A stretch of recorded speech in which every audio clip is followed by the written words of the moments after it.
Nggak usah banyak-banyak. Yang namanya nabi palsu, dukun aja bisa dipakai Tuhan.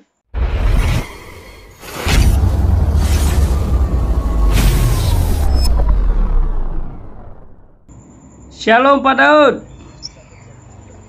Shalom, gimana nih kabarnya? Shalom. Mau tanya apa? Kita ngobrol-ngobrol isu yang terkini. Oke, saya mau tanya, saya duluan ini Pak. Gimana? Saya duluan. Ya, silakan. Oke. Lanjut. Ini ada yang menanggapi di YouTube yang saya upload Pak. Pertanyaannya seperti ini. Bagaimana cara kita orang Kristen menangani jikalau kita di dalam hutan tiba-tiba digigit ular atau binatang berbisa sedangkan rumah sakit jauh? Mohon Pak Daud Tony jelaskan. Terima kasih. Nah, itu tanya sama dokter hewan.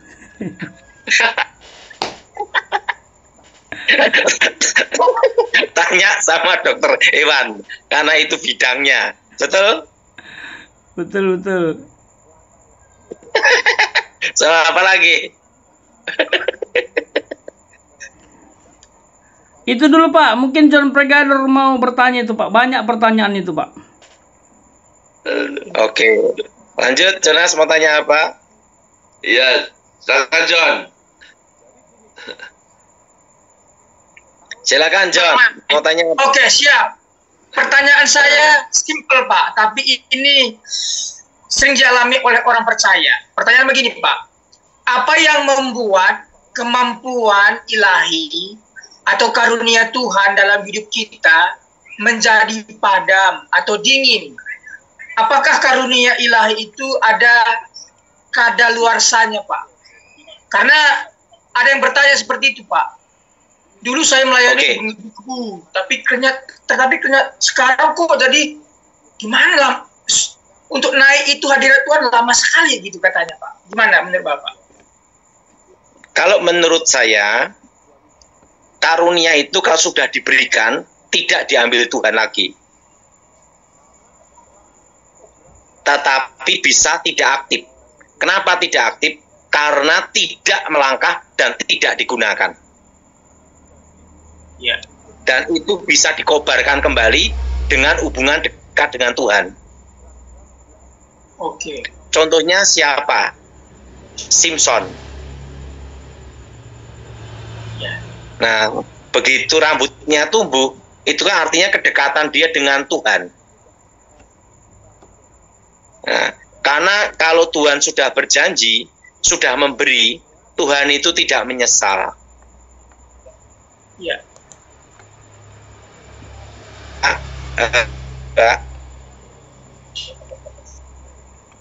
Orang berdosa pun bisa dipakai Tuhan. Contohnya Kores. Ya, Kores. Kedua, Nebukadnezar. Ya. Untuk menunjukkan kekuatan Tuhan yang Maha Kuasa, sehingga sampai hilang ingatan dan Nebukadnezar mengakui tentang Elohim semesta alam. Bagaimana, John? Ya, betul Pak. Satu sisi lain Pak, apakah orang yang berdosa yang tidak mengenal Tuhan misalnya gitu Pak, bisa dipakai Tuhan juga seperti Bapak bilang tadi kan, dipakai Tuhan. Ini kan zaman sekarang ini, apakah mungkin Pak orang yang tidak mengenal Tuhan bisa dipakai Tuhan? Melebihi bisa. Tuhan. Misalnya gini, orang yang bukan Kristen dipakai Tuhan untuk menolong kita, bisa enggak? Dalam bisnis atau waktu kita ada masalah. Contohnya ada polisi. Kan tidak semua polisi Kristen. Iya. Kan hakim, tidak semua hakim Kristen. Dokter, tidak semua dokter Kristen. Betul? Betul Pak. Nah, pemakaian Tuhan itu hak prerogatif Tuhan. Nggak usah banyak-banyak. Yang namanya nabi palsu, dukun aja bisa dipakai Tuhan. Contohnya Bileam bin Beor. Oh iya, betul. Jadi misteri Tuhan itu nggak bisa kita batasi dengan kepala kita? Kedaulatan Tuhan. Nah, menurut John gimana? Ya, saya sih setuju apa yang disampaikan Pak Daud. Kuasa Tuhan nggak bisa dibatasi, betul Pak. Betul, Pak. Kadang-kadang Tuhan mau kita merasa itu pasti ada manipulasi, pasti ada modus, pasti ada keinginan tersembunyi gitu Pak. Kalau dia bukan orang Kristen, anggapan kita begitu Pak. Gini ya, segala cara yang dilakukan Tuhan itu tidak bisa dibatasi dengan kemampuan otak kita. Iya, iya. Ya, kedua, yang menerjemahkan Alkitab. Nah, yang nyetak Alkitab. Nah, kita tidak bisa membatasi pergerakan Tuhan atau maunya Tuhan. Kalau nabi palsu aja William bisa dipakai, apalagi yang lain, betul enggak? Betul, betul. Iya, iya. Gimana menurut pemahaman saya, John? Iya, saya setuju Pak, karena itu contoh dari Alkitab, betul Pak. Betul sekali. Nggak usah banyak-banyak. Yefta itu kan perampok penyamun, dipakai Tuhan. Kita nggak usah ngomong penegak hukum polisi. Ini perampok penyamun. Jelas-jelas di Alkitab tuh Yefta itu perampok penyamun, tapi Tuhan pakai dia jadi hakim. Maunya gimana Tuhan? Ya, Padahal mungkin orang yang lebih baik sifatnya di Israel zaman itu melebihi Yefta banyak, tapi Tuhan maunya pakai Yefta perampok penyamun. Gimana? Ibaratnya Tuhan pakai preman, betul enggak? betul, betul. Nah, tetapi ingat,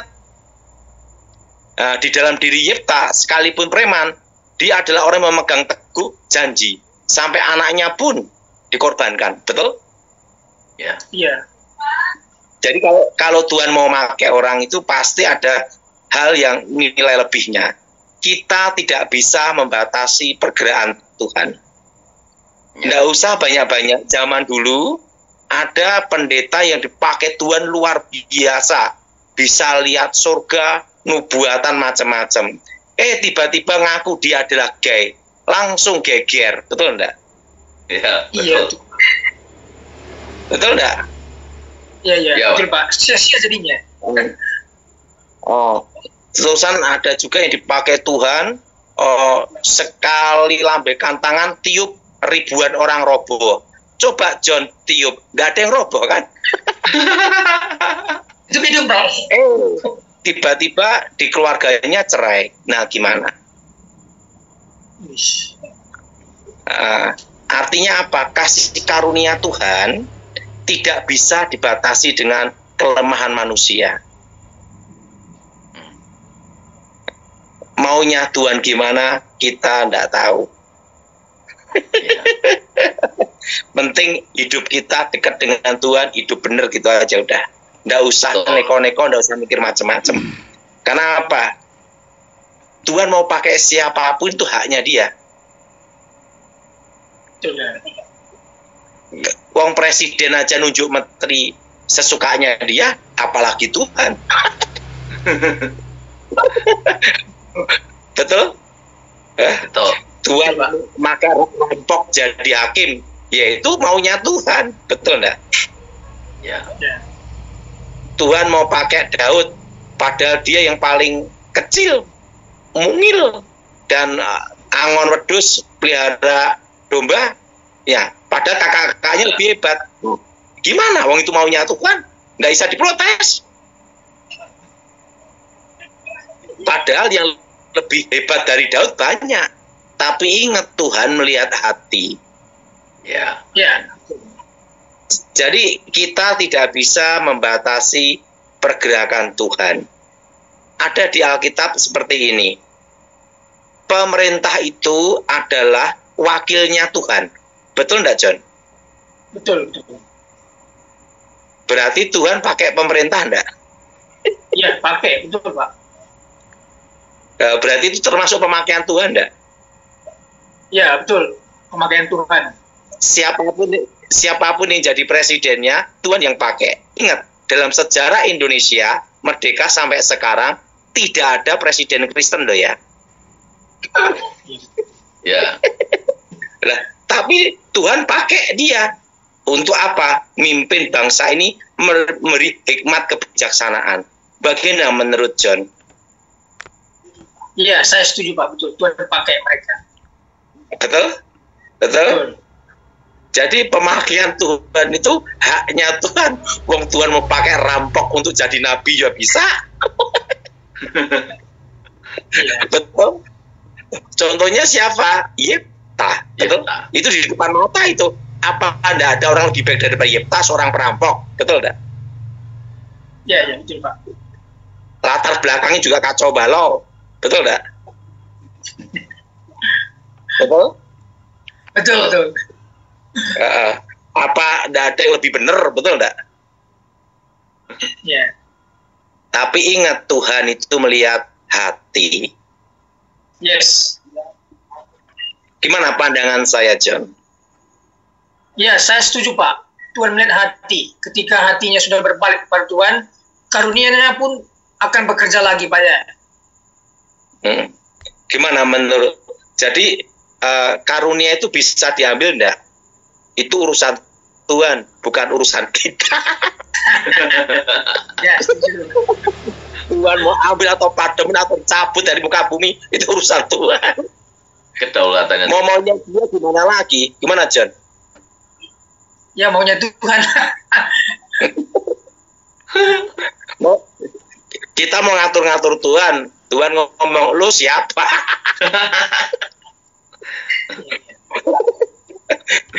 Aduh, ingat John, dalam sejarah Indonesia merdeka tidak ada presiden Kristen loh ya. Ya, betul Pak. Betul. Setuju? Setuju. Betul? Ya. Nah, tapi ingat, presiden dipilih Tuhan enggak? Ya, dipilih. Ya. Berarti maunya Tuhan kan?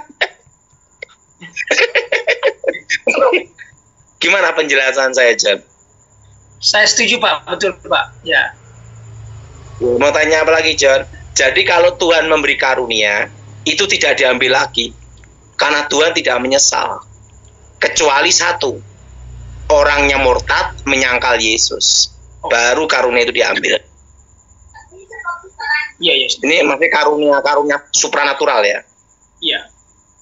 Selama dia tidak menyangkal Yesus, tidak murtad, ingat, karunia itu tetap ada.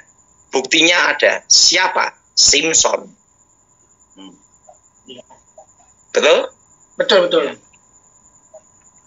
Nah, tetapi bisa dikobarkan lagi. Yaitu apa? Padam bisa, tetapi bisa berkobar lagi. Contohnya Simpson. Begitu dekat dengan Tuhan, langsung kembali lagi. Iya. Kekuatannya dan kuasanya. Nah, jadi kita tidak bisa membatasi maunya Tuhan. Ingat ya, kita ini dosa. Ada dosa yang ketahuan sama yang tidak ketahuan. Betul enggak? Betul. Tapi tetap dosa. Betul enggak? Iya. Siapa di antara kita yang tidak berbuat dosa? Nah. Betul? Betul, Pak. Jadi pemakaian Tuhan itu karena apa? Kasih karunia. Amin. Gimana pendapat saya, John? Ya, saya sepakat dan setuju, Pak. Jadi itu hak prerogatif Tuhan. Ini pertanyaan kedua, boleh, Pak? Sama yang kedua, Elohim membela firman-Nya. Oh iya, betul. Jadi sekalipun orang berdosa, dia nyampaikan firman Tuhan, Tuhan membela firman. Bukan membela dosanya. Gimana, John? Ya, betul, setuju, Pak. Tuhan membela firman-Nya. Yang menyampaikan ini berdosa, tapi firman Tuhan itu tetap akan hidup. Setuju. Nah, makanya pandangan saya seperti itu. Nah, seperti orang gini, John, meributkan, sekali selamat tetap selamat, sekali selamat belum tentu selamat. Betul? Ya, pandangan itu ada. Ya, ada. Betul? Pandangan saya satu tuh. Nggak usah ribut-ribut, percaya Yesus, pertahankan iman, engkau ke surga. Selesai. Setuju. Betul? Betul? Setuju Pak, betul. Jadi tidak usah ribut-ribut, percaya Yesus, pertahankan iman. Selesai.